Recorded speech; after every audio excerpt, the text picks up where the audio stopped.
ఎప్పటిలానే ఎన్నో అంచనాల మధ్య బరిలోకి దిగిన రాయల్ ఛాలెంజర్స్ బెంగళూరు మరోసారి నిరాశపరుస్తోంది.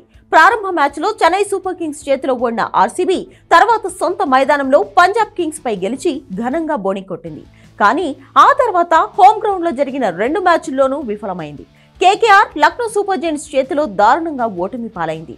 4 మ్యాచ్ల్లో ఒక్క దాంట్లోనే గెలిచిన ఆర్సీబీ పాయింట్స్ టేబుల్లో అట్టడుగు నుండి 2వ స్థానంలో నిలిచింది.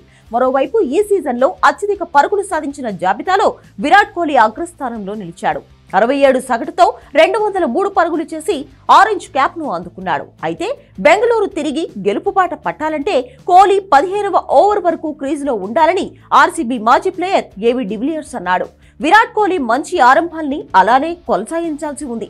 అలా జోరును మిడిల్ ఓవర్లలోనూ కంటిన్యూ చేయాలి. డూప్లెసిస్ మరింత బాధ్యతాయుతంగా ఆడాలి. అయితే విరాట్ 6 ఓవర్ల తర్వాత క్రీజులో తప్పక ఉండాలి. కోహ్లీ 6 నుండి 15 ఓవర్ల మధ్య బ్యాటింగ్ చేస్తే ఆర్సీబీ విధ్వంసకరంగా పరుగులు సాధించగలదు. ఆర్సీబీ సమస్య అంతా మిడిల్లోనే ఉంది. అయితే ఆర్సీబీకి ఇప్పుడు విజయాలు అవసరం. వాళ్లు తిరిగి గెలుపుబాట పడతారని ఆశిస్తున్నా అని డివిలియర్స్ పేర్కొన్నాడు. శనివారం జైపూర్ వేదికగా రాజస్థాన్ రాయల్స్ తో ఆర్సీబీ తలపడనుంది. ఆ తర్వాత ఏప్రిల్ 11న వాంఖడేలో ముంబై ఇండియన్స్ తో పోటీ పడనుంది. ఏప్రిల్ 15న ఉప్పల్లో సన్ రైజర్స్ హైదరాబాద్ తో ఆడనుంది.